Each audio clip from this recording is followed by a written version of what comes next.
Welcome to another episode of Life and Whiskey. As always, I'm Jordan, and today, finally, we are going to get to our Weller 107, Antique 107 here review. Um, so, been trying to do this video for a little while here, finally getting the time to get around to it. Bought this original bottle in, let's see here, at one of the more expensive stores in, I don't remember, it was sometime in 2021. And I paid $56.99. At the same time that I bought this bottle at the cheaper store in town, it was $45.29. Fast forward to, let's see, October of 2024 is when I bought this bottle, and I paid $52.39. So I paid $56 for this one and $52 for the newer one, but I bought this one at the cheaper liquor store. Now, I will say it's kind of hard to say because of the how much is out of each of these bottles, but this bottle has a much light. The older bottle, the 2021 bottle, has a much lighter color than the 2024 bottle.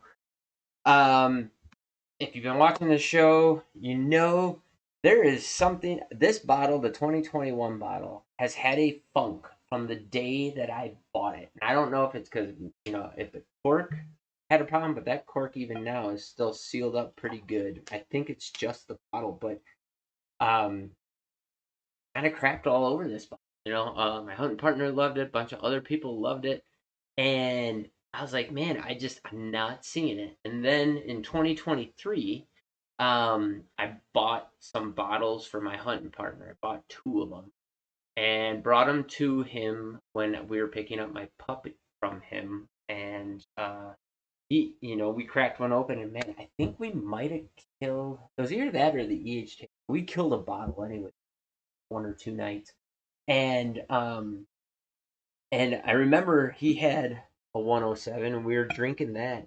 And I was like, man, that's absolutely fantastic. If my bottle tasted like that, I would totally understand why somebody would like Weller 107. But this bottle has just something wrong with it. I mean, I feel like I can pick this bottle, or not maybe pick it out, but I can tell that it's not in the same category as they are night and day different. So we're gonna get into that here. On the nose, old is 2021, new is October. Well, I bought it in October of 2024, so it was probably bottled in July or August.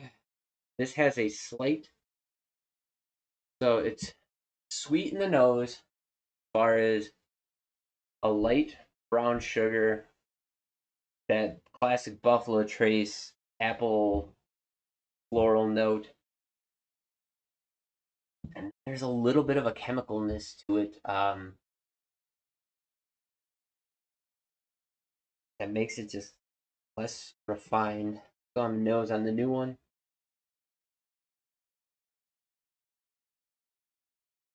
So the new one has a much deeper, heftier, clingier nose profile to it. It has a similar nose profile as the old one, but I mean it's like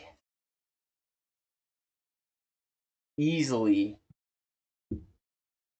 50% more density to that nose profile. So the notes are very similar, but it's just heavier, deeper, denser. Like it's like a dark brown sugar, a creamy caramel, a nice bright, crisp, honey crisp apple with a little bit of that honeysuckle floralness to it.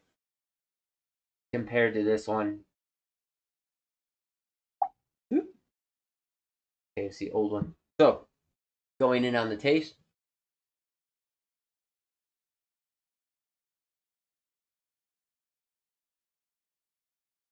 it's bright, fruity, um, very cherry cola, but it doesn't have a heft of sweetness to it. It has a chemical overtone to it, like an acetone overtone to it, that picks up like from the very first. It has um, a chemically burn on the tongue, like a dry wine kind of a dryness on the tongue from start to finish.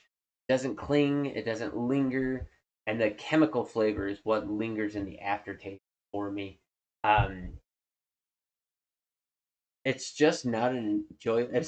It's not the worst thing I've ever had by any means, but it's like it really wants to give you a really nice drinking experience, but there's something in there that just kind of plows over the top of all those really nice, enjoyable notes and wipes them out and diminishes your experience with them and also diminishes how long that it stays. Okay, going into number two. Now, keep in mind, this is coming right off the heels of that really, really creamy and rich Wyoming whiskey, was it Wild Buffalo Bill Cody or Buffalo Bill Cody?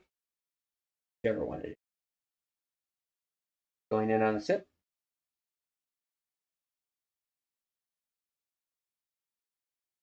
They couldn't be more different. Creamy, rich, dense up front. The mouthfeel is just soft and oily and clingy. You get like some strawberry in there. You get um, just a nice fruit with a rich, creamy, milky caramel underneath that moves into a honey. You pick up that oak and the proof somewhere around that mid palate, and it finishes out with all the beginning sweet notes just kind of slowly dropping off in the finish, leaving you with that oak and the proof at the end. But they start together and just kind of fade and separate as those sweet notes drop out. I mean, they couldn't be more different. Um, if every bottle was like this, I would be all on board with it. Like I said, I'm positive. I don't even know if all 2021s were bottled like this. I have no idea, but this is just not as awesome. Now, the funny thing is, as we've sat here, this nose keeps getting more and more creamy and sweet. And man, we'll go back in on a second taste, but I don't think I'm gonna get it in the glass. I think I'm gonna get more of that chemicalness. Whereas this, you know, in the nose, that is actually in the glass, in the nose. This is tamping down quite a bit. I heard my air conditioning kick on, so we'll see if my noise gate works or not. But um, yeah, we'll see.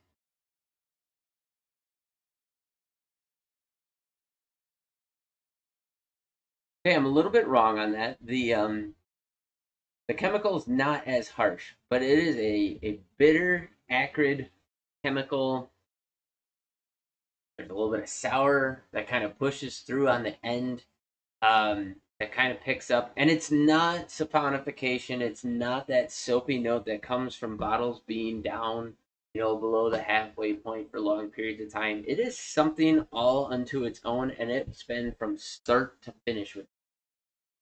Um, but I will say that sip was way more enjoyable than it ever had been before.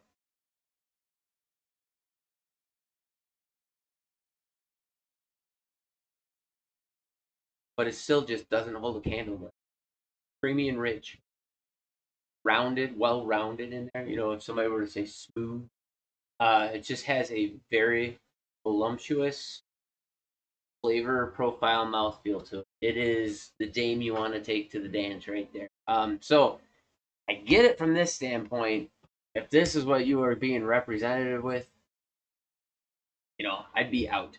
But for 50 bucks, let's call it $52. I think the last ones I bought were in December. So I bought this for 52.39 in October of 24, and then in December of 24, so just 2 months later, I bought two more bottles, and those were $55 at the same exact store. So prices were creeping up. We'll see what happens to that. But even at $55, pretty darn good. Although I personally, I bought a bottle for my hunting partner. I bought a bottle for a buddy of mine out in Oregon. I personally would pass on this and I would be buying the E.H. Taylors, which we're going to get into next. So we'll see. I probably should have drank those first because these are 107 and E.H. Taylor is at 100 proof, bottled and bond. But there you go. Drop in the comments down below. I know everybody raves about these. I shouldn't say it. A lot of people rave about these. A lot of people are really big fans of just 107 or the Weller lineup in general. I have to say, I've not been overly impressed with Weller as a whole. I don't. I'd have to look in my notebook. I don't remember which one it was, but I drank the whole lineup one year, and out of all of them, there was only one that I was like, yeah, like this one's pretty all right. I think it was a full proof, maybe was the one that I liked. I mean, the single barrel wasn't very good. Um, I don't know, and especially considering the prices that people were charging for them and still are charging for them, it's just not something I'm chasing. If I can get a stag for 50 some odd dollars, that's where my money's going. It's not going into Weller. Um, I'd probably pass personally if that's sitting on the shelf. They're more something that I'm buying for somebody else because either I know they like it or it's an experience that they should have at some point in their time in their life. So there you go. Tear me up in the comments. Let me know what you think. Maybe I'm completely wrong. I just think there's much better juice out on the shelf for the same price, but the newer ones do seem to be better. My hunting partner's had a couple of them in the last 2 or 3 years, and they've all been pretty good. It's just this 2021 has just been, I don't know, this one, and maybe it's just this bottle, or maybe it's just this batch, or who knows what it is. But for some reason, that has not been good. This one is absolutely fantastic. Um, but there are still better bottles out there for you. So there you go. There's my assessment. It seems like they're moving in the right direction and getting better. We'll see. Drop in the comments down below. Let me know what you think. Again, picked it up for $63.49. No, sorry, nope, that's wrong. Picked it up for 52 to $55 locally here, and yeah. There you go. Thanks for watching, guys. Have yourselves a great day. Stay tuned. We're going to do the E.H. Taylor. Thanks for watching.